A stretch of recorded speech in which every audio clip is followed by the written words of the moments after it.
ശ്രീ സണ്ണിക്കുട്ടി, ഇന്നിപ്പോൾ കൂടുതൽ പ്രതികരണങ്ങൾ വരികയാണ്. മുൻ ദേവസ്വം പ്രസിഡന്റിന്റെ പ്രതികരണം വരുന്നു. അതിനുശേഷം അന്നത്തെ അഡ്മിനിസ്ട്രേറ്റീവ് ഓഫീസറായിരുന്ന മുരാരി ബാബുവിന്റെ പ്രതികരണം വരുന്നു. മുരാരി ബാബു ആവർത്തിച്ചു പറയുകയാണ്, സ്വർണം തേഞ്ഞിരുന്നു, സ്വർണത്തിന് തേയ്മാനം സംഭവിച്ചു, അങ്ങനെ കൊടുക്കുന്ന പാളി ചെമ്പ് എന്നല്ലാതെ സ്വർണ്ണപ്പാളി എന്ന് വിളിക്കാൻ പറ്റുമായിരുന്നു എന്നുള്ളതാണ്. സ്വർണ്ണപ്പാളി എന്ന് വിളിച്ചിരുന്നെങ്കിൽ ഇപ്പോൾ എന്തായേനെ സ്ഥിതി എന്നാണ് അദ്ദേഹം ആശങ്കപ്പെടുന്നത്. എന്തായാലും ദേവസ്വം ബോർഡ് ഇന്ന് അടിയന്തര യോഗം ചേർന്ന് അദ്ദേഹത്തെ സസ്പെൻഡ് ചെയ്തിരിക്കുന്നു. അപ്പോൾ പോറ്റിക്കൊപ്പം മുരാരി ബാബുവും എന്ന് മാത്രമാണോ മനസ്സിലാക്കേണ്ടത് ശ്രീ സണ്ണിക്കുട്ടി? സ്മൃതി, തീർച്ചയായിട്ടുമല്ല. ഇതൊരു ചെറിയ കാര്യമല്ലല്ലോ.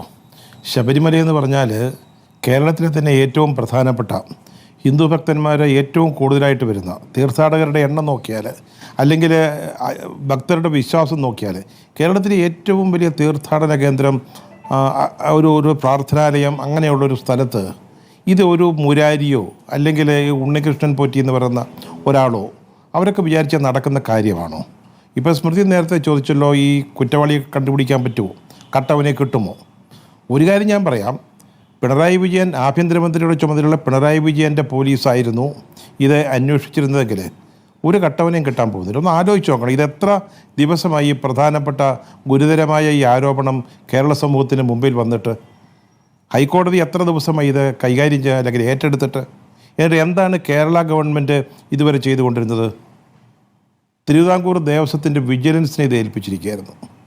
അങ്ങനെയാണോ ചെയ്യേണ്ടത്? കുറഞ്ഞ പക്ഷം നമ്മുടെ കൈവശമുള്ള ക്രൈംബ്രാഞ്ചിനെ പോലും ഇതിൻ്റെ അന്വേഷണം ഏൽപ്പിക്കാതെ ഇത് വളരെ സമർത്ഥമായിട്ടിത് ജനങ്ങളുടെ ശ്രദ്ധയിൽ നിന്ന് മാറ്റിക്കൊണ്ടു പോകുന്നതിനുള്ള ശ്രമം നടന്നുകൊണ്ടിരിക്കുകയായിരുന്നു.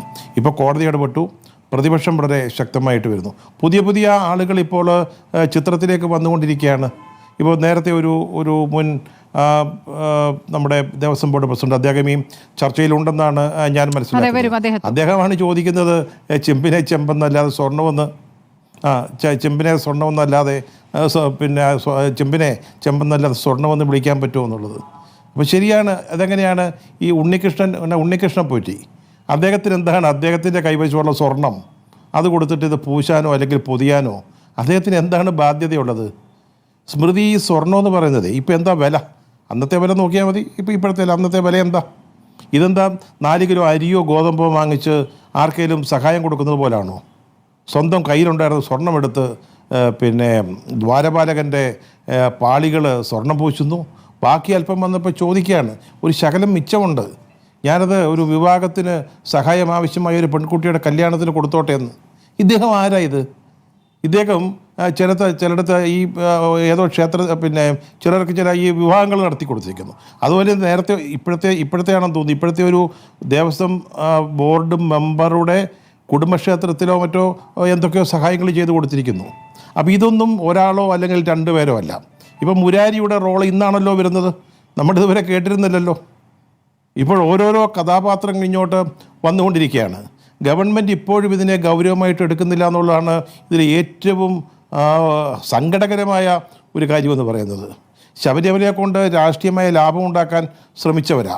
അവിടെ അയ്യപ്പ സംഗമം നടത്തി അതിൻ്റെ ലാഭത്തിൽ കണ്ണ് നട്ടിരിക്കുകയായിരുന്നു. ഇപ്പോൾ ഇതെല്ലാം കൂടെ പൊളിഞ്ഞ് പാളീസാകുന്ന ലക്ഷണം കാണുക. എന്നിട്ട് പോലും ഇതിലെ യഥാർത്ഥ പ്രതികളെ കൊണ്ടുവരാൻ അപ്പം പ്രതിപക്ഷം ഇവിടെ VN വാസവൻ്റെ രാജി ആവശ്യപ്പെടുന്നു. അത് പ്രതിപക്ഷത്തിൻ്റെ കാര്യം, അത് അവരെ ചെയ്യട്ടെ. അപ്പം ഭരണപക്ഷം എന്തോ പറയുന്നത്, നിങ്ങൾ അടിയന്തര പ്രമേയത്തിന് നോട്ടീസ് കൊണ്ടുവരും, നമുക്കൊന്ന് ചർച്ച ചെയ്യാമെന്ന്. അങ്ങനെയാണോ ഗവൺമെൻറ് നിയമസഭ നടന്നുകൊണ്ടിരിക്കുമ്പോൾ ഈ വിഷയത്തെ കാണേണ്ടത്? അങ്ങനെയാണോ? അല്ലല്ലോ, ചർച്ചയല്ലല്ലോ പ്രധാനം. അടിയന്തര പ്രമേയം, അതിൻ്റെ നോട്ടീസ്, അതിൻ്റെ ചർച്ച, ഇത് കഴിഞ്ഞ 19-ാം തീയതി നോട്ടീസ് കൊടുത്തതാ. അന്ന് സബ് ജുഡീസാകുമെന്ന് പറഞ്ഞ് തള്ളിക്കളഞ്ഞതാ. അതിന് ന്യായം പറഞ്ഞതായ MP രാജേഷ് മന്ത്രി. അദ്ദേഹം ഇപ്പോൾ പറയാണ്, P രാജുവും കൂടെ പറയാണ്, കൊണ്ടുവരൂ, നമുക്ക് ഒരു ചർച്ച ചെയ്യാവുന്ന. ശരി, പ്രതിപക്ഷം ഏതായാലും അത് ഒരു പ്രക്ഷോഭമാർഗത്തിലേക്ക് നീങ്ങുകയാണ്. ഒരു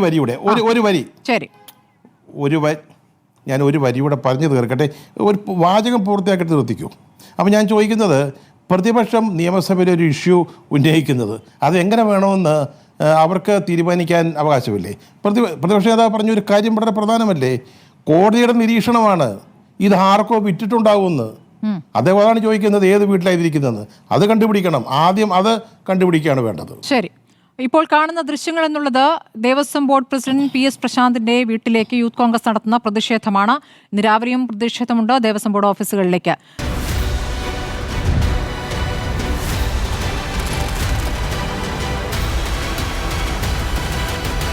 ഡിബേറ്റ് വിത്ത് സ്മൃതി പരുത്തിക്കാട്.